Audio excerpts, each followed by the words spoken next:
Now, Foucault is known as a post-structuralist, which sounds really complicated and which can be a difficult term to grasp. So again, I'm going to explain it to you in as simple and straightforward a manner as possible. One of the important parts of post-structuralism is that everything you think you know about yourself and everything that you think you know about your world is based on language. How we all communicate our values. Every person's personal identity, even the kind of flowers you like, are based on language. In fact, post-structuralism states that our entire reality is created by the language we use. The reality you have is created by the language you use, and I'm going to give you an example to make this very easy to understand. Different languages emphasize different things. And when they emphasize something in that language, it indicates that for that society in which the language is used, certain things are considered very important and relevant, or very unimportant and not very relevant. What is something that is very relevant for Canadian and American culture as indicated by English language? Time. Think of all the different ways that the English language has to indicate time. And I am sure I could probably come up with more of these, but frankly, I was running out of room on the slide, and there you go. So when we say that the language you speak determines the reality around you, this is called the hypothesis of linguistic relativity. The idea that the language you speak determines your perception of reality. So in other words, if people live in a different part of the world and they speak a different language, their language will make them aware of different aspects of their environment. When something's important to people, the language of those people will contain many words to describe the thing. I lived in Nunavut for a year when I was done Teachers College. Off the mainland, I lived on King William Island. For those of you that are Canadian history buffs, King William Island is borders part of the Northwest Passage. And when the ship went down a couple hundred years ago, and everybody died, well, there were only 3 graves ever found from that ship, and it's on the northern part of King William Island. Anyways, in Inuktitut, which is the language that Inuit Canadians speak, they don't have all these words for time. They don't need them because traditional Inuit life is not driven by time in any way, shape, or form. Now, you don't need to memorize exactly what the hypothesis of linguistic relativity is. I've brought it up here to demonstrate what Foucault was saying about the relationship between language and reality, and as an extension of that, the relationship between language and power. In our society, for example, the word white indicates something positive, and traditionally, the word black indicated something negative. In our society, a woman wears white when she marries to signify purity, which is good. And traditionally, people wear black to funerals to signify mourning and loss. Typically, if something is light, it's considered good. And if it's dark, it's considered bad, or at least not as good. So there is a relationship between language and power, and it is not, or should not always be, so neatly categorized as complete opposites. And that's all there is to it.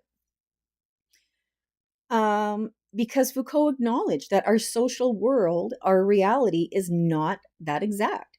It doesn't always follow a perfectly straight line. So think of the words healthy and sick. We often say somebody is healthy or sick, but there is an entire spectrum of variation between those two words. The textbook uses the example of opposite sex, even though males and females are in fact not total opposites, either in theory, emotionally, or physically. Yes, the physical body is different, but it's not a total opposite. In fact, the majority of both males and females are the same. You think the lungs, the heart, the kidneys, the stomach, the eyes, etc. So according to post-structuralism, the social world is not exact. It's more fluid and it's much more complex. It's not as strictly structured as other theorists believed. And this is why the perspective is called post-structuralism. Now I want you to breathe a sigh of relief. I want you to let your stress out, because functionalism and conflict theory are the two theories that students seem to dread, if I could say that. The next one's a little easier because this is symbolic interactionism. This is a theory that I really like, that I particularly enjoy talking about, and I think it's because I feel that students can identify with symbolic interactionism in many ways. I actually wish the textbook went into more detail regarding symbolic interactionism because it's such a relatable theory for students. And let's be honest, because of this, for me and for students, a much more interesting and enjoyable one to discuss. Symbolic interactionism looks at how people impart meaning to the things of their world, and as a result of this, how that meaning affects their interaction.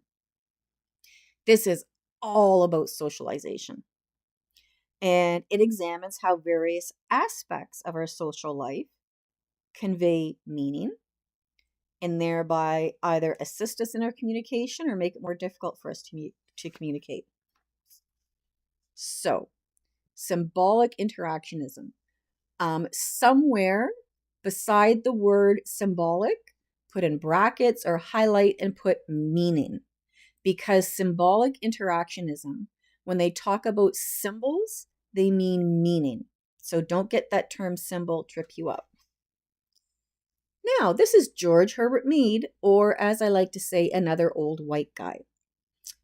He is the founder of symbolic interactionism, and he focused on how a person develops a sense of self by interacting with the people around them. So I want you to think about something. I want you to think, how do you think other people see you? Do you think other people view you as a fairly smart person, as a fairly attractive person? Do you think they think of you as funny? Do they think of you as being shy and introverted? Do you think that others generally have a positive or negative opinion of you? And this is what Mead studied, because he felt that part of human communication involved always trying to see yourself from the other person's point of view, which frankly, I think we all do on a pretty regular basis anyways. And I'll give you an example that perhaps you've experienced yourself. In school, you raise your hand to ask a question, and at the exact moment you finish asking the question, the class begins to giggle and laugh. And you immediately think, did they think it was a stupid question? Do they think I'm stupid for asking it? Did I just make a fool out of myself in front of the whole class? These might all be thoughts going through your mind as you try to figure out the meaning of the giggling. And you immediately take a look around the classroom to understand the social context of this. Do you have something on your face? Did your pen explode and there's ink everywhere? Do you look silly in some other way? You're trying to see yourself as the rest of the class sees you. And at the same time as you're looking to see if there's something else going on that might have caused the giggling, you don't realize there's another student walking by the open door of the classroom making a face. So that's what they're laughing at. So Mead would say you're trying to take on the perspective of other people. He referred to this as taking the role of the other. So taking the role of the other means taking the perspective of the other, whether it's a singular other or a group of them or a whole bunch. You're trying to see yourself as other people see you. That's it. You're trying to see the situation as others see it. And it's only if you're successful in taking the perspective of other people that you'll be able to understand what's going on. So Mead felt that, in fact, all communication is dependent on being able to take on the role of other people, on being able to take on the perspective of other people. And he said we all do this hundreds, if not thousands of times a day. And again, I always tell students that in their notes, beside take the role of the other or role taking, to write viewpoint taking or perspective taking, because this is what he's saying. And again, he said we do this all the time. And by doing that, we develop a sense of self. We develop a sense of who we are. Our sense of self develops through interaction with other people. It's not present at birth. That's what he said. So this means that theoretically, if a child was born and then 100% completely isolated, perhaps raised in a lab somewhere, with no physical or visual or verbal contact with any other humans at any time, that baby, as it grew into a child and then into an adult, would never develop a sense of self. Now, of course, even the idea of this is horrible, which is why this idea is sometimes referred to as the forbidden experiment, because it's an experiment that would be unethical and unthinkable in addition to being downright illegal. But there have been a few cases throughout history of children being isolated for a period of time that have been studied. So these are cases that were not set up as an experiment per se, but were the result of neglect and abuse. For example, a little girl named Jeannie was discovered by social services in 1970 in California. And she had been brought up for the first 13 and a half years of her life, since she was about 20 months old, locked up alone in a bedroom. She had been born in 1957, and her father was in his mid-60s when she was born. So very old to be becoming a father. And he was fanatically religious in a negative, mentally unstable sense. Although it was never absolutely determined for sure, it's thought that when it became clear that Jeannie had some kind of minor hip defect at about 20 months old, that he somehow perceived this as meaning that he needed to protect her from the outside world by keeping her in the back room of their house 24 hours a day.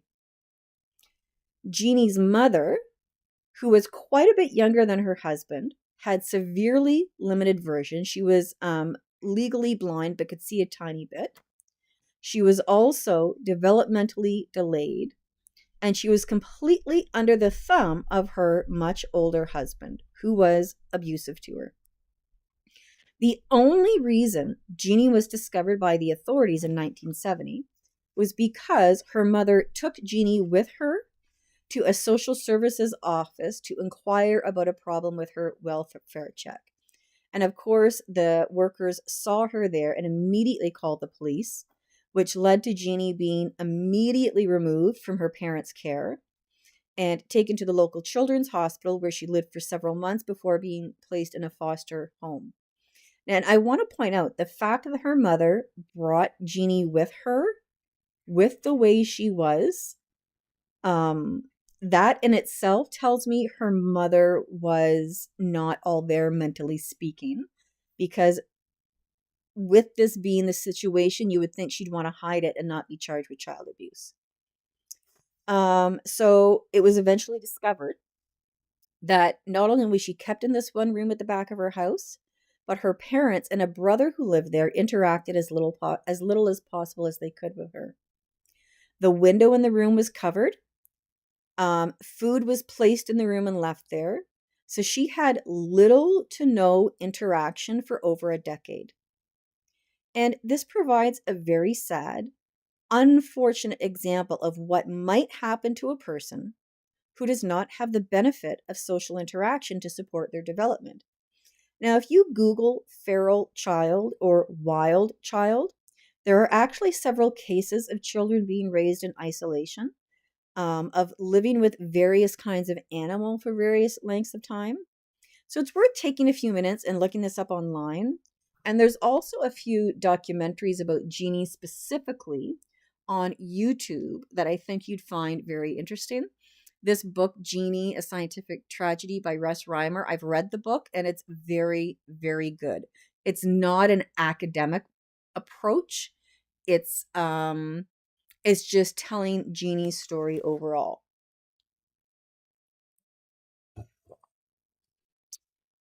Okay, where am I? So you can find more information about this online.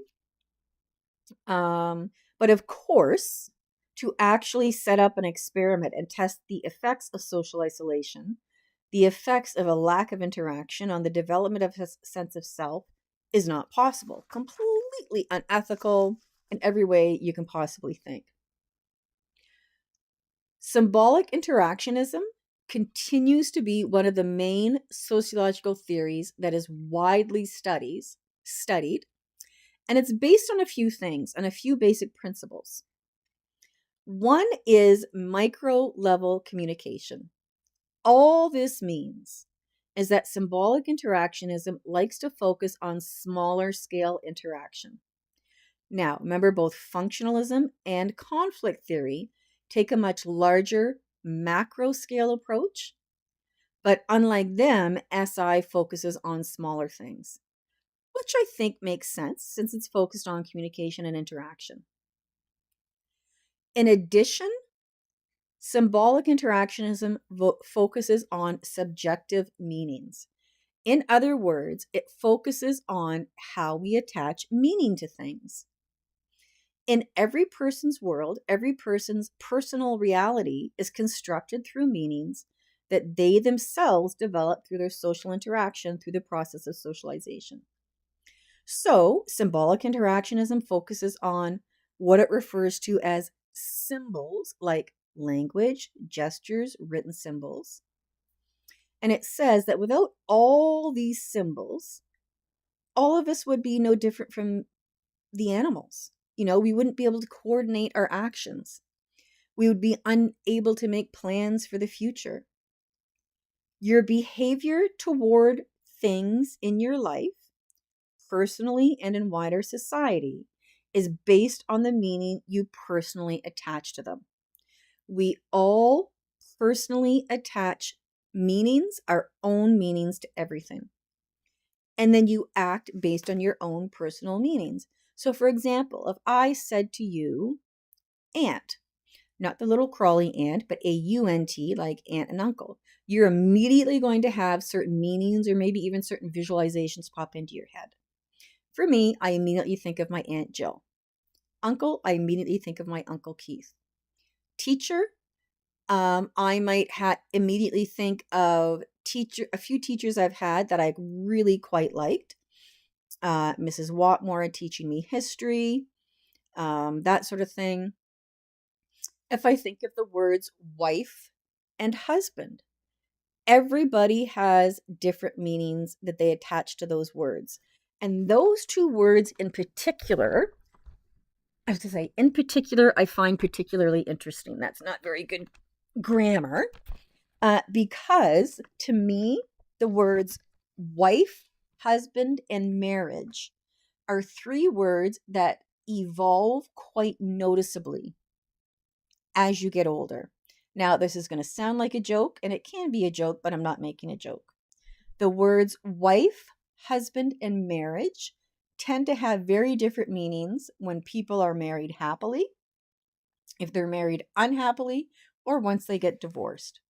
So our meanings will affect how we interact with people around us. And where do we get our meanings from? Through social interaction throughout our life. To me, of course, I'm saying to me that's easy to understand. But of course, I'm the teacher, so of course, this should be easy to understand. And your meanings, so subjective just means according to you. Your meanings will change, like I said. It doesn't mean you're always constantly changing and evolving in noticeable ways. But maybe you'll sit back one day, if you happen to be married and divorced, and maybe, a few years after your divorce, you're thinking, yeah, marriage really isn't what I thought it was going to be. Meaning, your meaning for marriage has changed. Family, great term to demonstrate the subjective meanings that every person has. Love is a great one.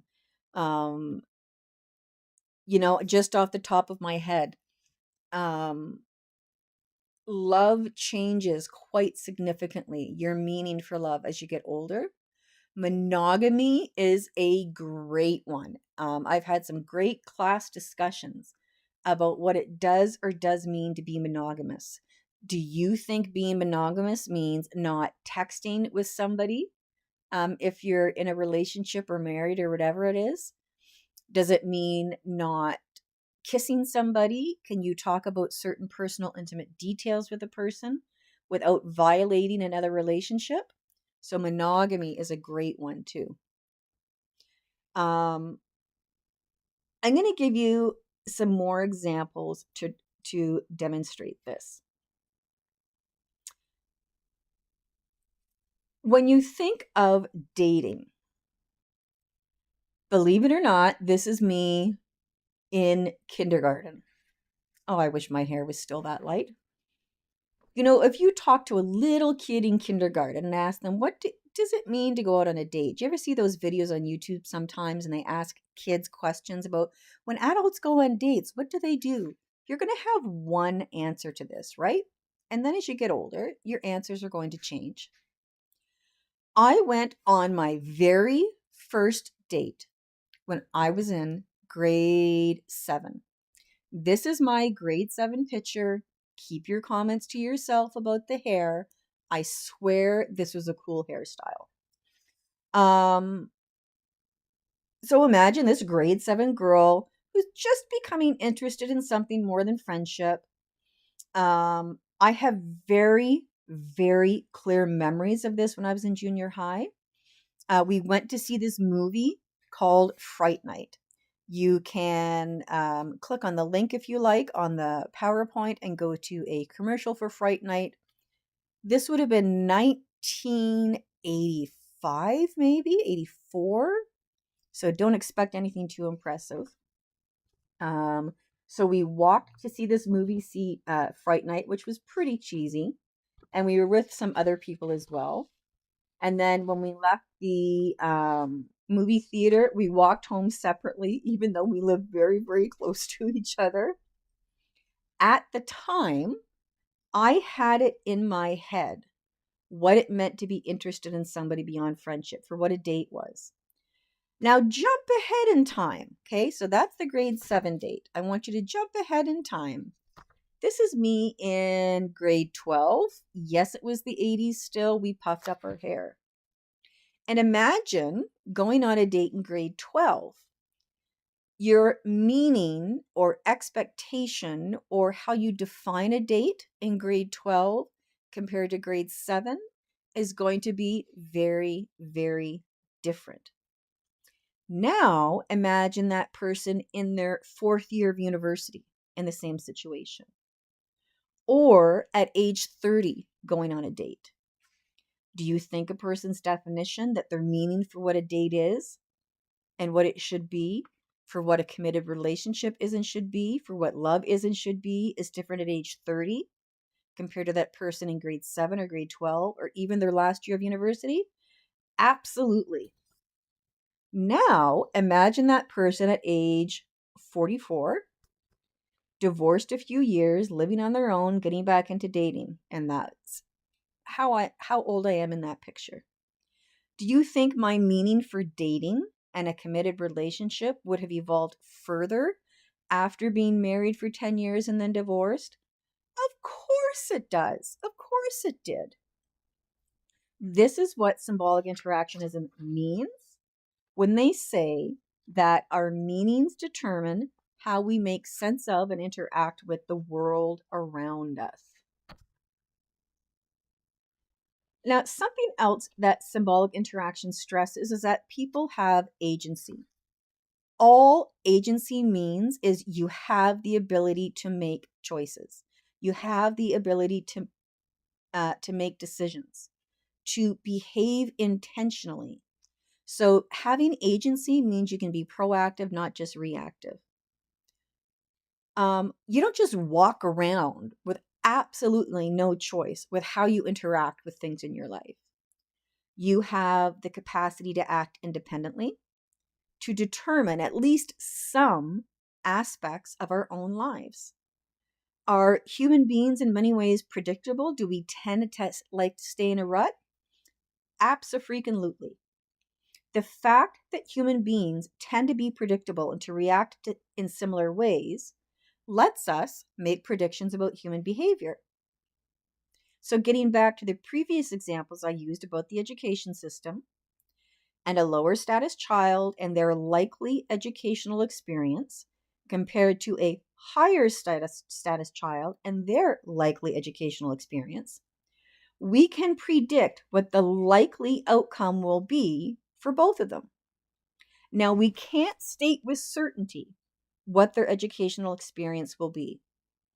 We can say what is likely, what's probably going to happen. We can't say absolutely this will happen. So we can state what the probable experience and outcome will be, but we can't state it with certainty. Why? Because social forces in society are probabilistic, not deterministic. Having a certain income will not absolutely 100% determine this is what your final level of education is going to be. But it will have an effect. And finally, the last main principle of symbolic interaction is keeping in mind that every person creates their own reality by attaching their own meaning to what is in their world. So, symbolic interaction sometimes ends up validating a point of view that's not very popular. What it means is that symbolic interaction incorporates tolerance. So let me explain this. We may not agree with the meaning somebody attaches to something. We may not like the meaning they attach to something. We may downright hate and disagree with the meaning they attach to something. But we have to understand and validate how they came to that meaning. Let's pick monogamy. So I want you to understand here that when I use the term validate, that doesn't mean their correction is right. Sorry, it doesn't mean their meaning is correct or right. It doesn't mean that we agree with them or endorse the meaning ourselves. When I talk about validate here, I just mean that we endorse the manner in which they came to that meaning, that we understand how the meaning occurred and evolved for them, not the meaning themselves. So, for example, somebody who's racist, with Donald Trump having been the president previously and being elected to a second term, there's been much more awareness of what are known as white nationalist groups in that country. They have always been there. This is nothing new. But especially during Trump's first term, they became much more, I don't want to say prominent, they became much more visible. That's the word I'm looking for, visible. Some of these groups very vocally assert that because they themselves are Caucasian, they should be proud of their skin color. They should be able to celebrate being white. And they're simply doing what African Americans do when they celebrate their culture. However, white nationalist groups are also associated with white supremacy groups who believe that white people are in many ways superior to other races. Would I agree with that assertion? 100% no. And if someone did agree with it, they would be racist if they feel that being white is just genetically better than somebody else. I would look at their beliefs and I would focus on how they came to that belief, how they were or were not socialized, the social interaction they did or did not participate in. So when I validate how they come to that belief, what I'm saying is, I understand how they came to that belief. I don't understand, meaning I understand why they think that way and agree with it, but I understand their thought process. That's a better way to put it. For example, let's say you have a 16 or 17-year-old kid, young man, and he was raised in a home that has very, very strong white nationalist or white supremacist beliefs. Is it any wonder that at 16 or 17, this young man feels the same way? Absolutely not. So when I say I validate his beliefs, what I'm saying is I understand the thought process, the socialization process, the interaction process that led him to think that way. So really pay attention when I say according to symbolic interaction, validate doesn't mean oh, my brain's not working well today. Validate does not mean agree with. It means understanding the socialization processes that brought them to be where they are. Here we go. Yay, last theory. And we're not going into feminism as not even half as much as the other ones. Feminism, here we go. It looks at things under a microscope with like a micro perspective. It also steps back and looks at society as a whole from a macro perspective. Why don't we have as much to refer to regarding feminism and sociological theory? Well, for those women that did become active in some regards to theory, they tended to not fit the usual mold of women in their time. Referring again to the textbook, it talks about Harriet Martineau, who was a social theorist born in England in 1802, and she's considered one of the earliest female Western sociologists. She's also one of the very first female journalists. She worked as a speechwriter, as a translator, and she wrote several books focused on what she perceived to be important issues at the time. Now, when she wrote these books, she wrote them in a manner on purpose that was very approachable for readers because she would write them more like a story than anything academic. And because of this, readers had a much easier time understanding what she was saying and relating to it. She never married, which was also, she was born in 1802, extremely unusual for this era. And she even supported herself financially with her writing. In regards to sociology specifically, Martineau's main contribution was her insistence that when you're studying society, it is important to focus on all aspects of it, not just one.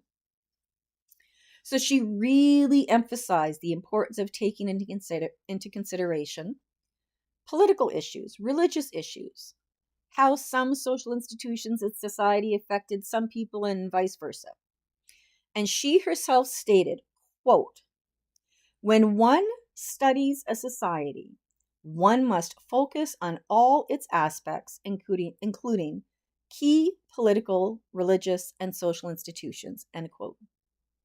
She was extremely, fiercely critical of all of the inequality and injustice she saw in her world faced by girls and women, faced by slaves, and the working poor. And she said that by taking into account all aspects of society when studying it, we could understand why this inequality exists, especially in regards to the inequality of girls and women.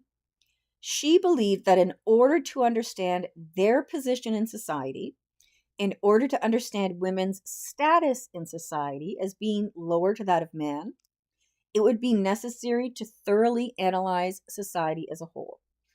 Now, something I find very interesting about Harriet Martineau, considering her later views about the status of women in society, is that in her family growing up, her parents rigidly enforced strict gender roles. Her brothers were formally educated and went to college.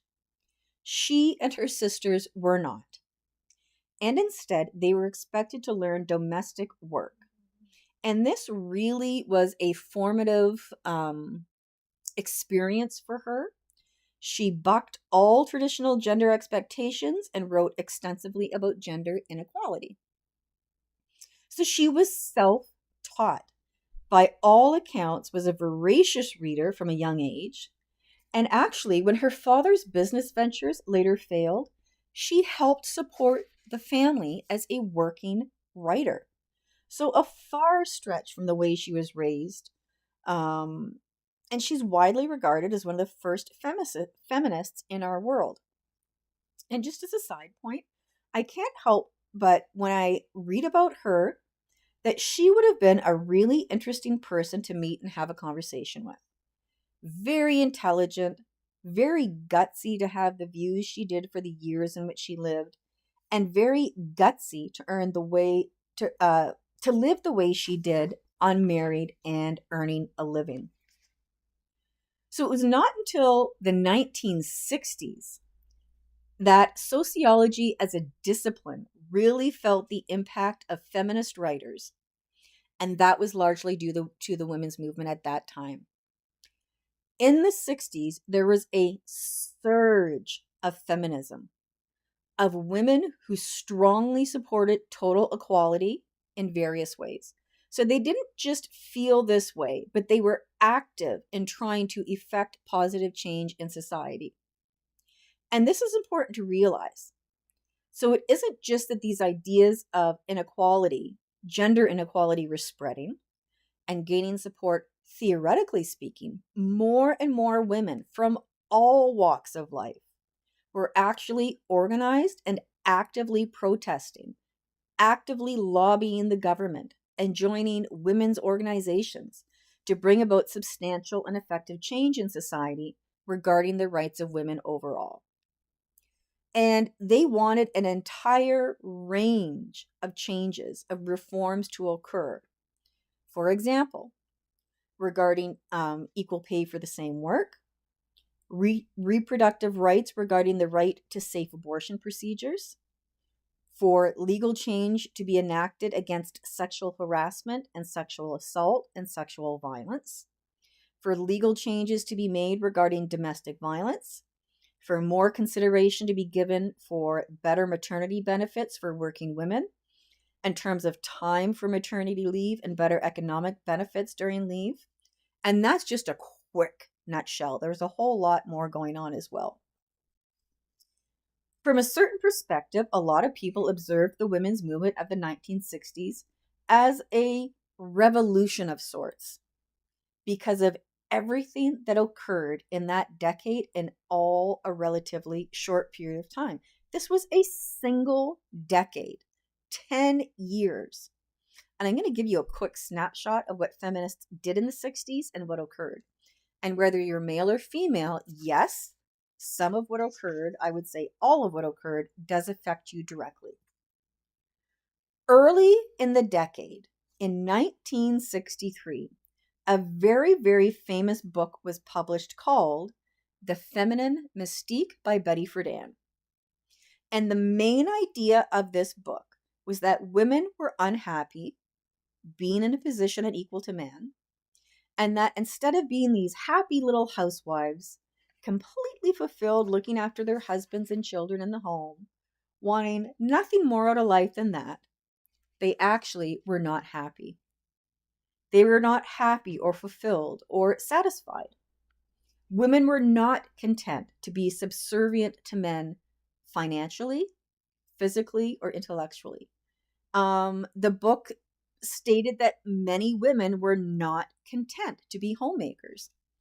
And instead, the feminine mystique asserted that many women who were homemakers were depressed, unfulfilled, not confident with their life, and they wanted something more for themselves. So Miss Friedan referred to this unhappiness of housewives as the problem that has no name, or the problem without a name. And this is probably one of the most famous books written by a feminist theorist ever. And even though this is one book, one perspective, one argument, it became immensely, overwhelmingly popular because it really embodied overall what thousands and thousands, if not millions, of women in North America had wanted to say for decades. They wanted something for themselves outside the home. This one little book became an international bestseller. To this day, it is well known. And a lot of people who study the 1960s consider the feminine mystique kind of like the real solidified starting point for the women's movement in the 1960s. I love this graphic, by the way. I have looked and looked and looked to see if I could find a poster size of this picture. Why, I'd be delighted to put my needs last again so I could put it in my kitchen, and I can't find it. So a lot of people feel the feminine mystique was really kind of the solid starting point. Along with it, there were public and very well publicized protests and rallies and sit-ins and petitions to demonstrate support for women's issues. It was in the 1960s that various women's groups even were formed, like the National Organization of Women, NOW, which set up task forces to work on education, employment, and other women's issues. It's still in existence. In the 1960s, there were lawsuits as feminist groups went to court to fight for equality, to stand up against discrimination and work on the legal aspect of women's rights. It was in the 1960s that feminist leaders and medical professionals, women and men, spoke out against restrictions on abortion. So that in Canada, abortion became legal in 1969, even if it wasn't completely legal for everybody. Historically, women had fewer employment opportunities than men, fewer opportunities for advancement at work, and they were often paid a lower salary for the exact same work. But in the 1960s, more professional jobs began to open up for women, at least a bit. So all of this was occurring in this one decade. All of this social and legal and personal change for women. And this is when feminist theory really began to impact sociology, evolving to become regarded as the fourth main sociological theory. Now, feminism is based on some basic standard principles. Patriarchy. This is a word commonly used by people in a whole bunch of different situations, but I don't think most people really understand what it means. Patriarchy, at its simplest, refers to a system of male domination of women. And feminist theory strongly argues that inequality is created by patriarchy. They strongly argue that there's an actual system in which women are dominated by men. And this is just as important in determining a woman's opportunities in life as class inequality. So I want you to really focus on the word system here. A system of male domination. The idea of patriarchy is not just a belief, it refers to a social system. A social system in which women have less control. Now, historically speaking, this is in fact the way in which the world was organized, including North America. The father in the family would have authority over their wife and children, and the word patriarchy literally means the rule of the father.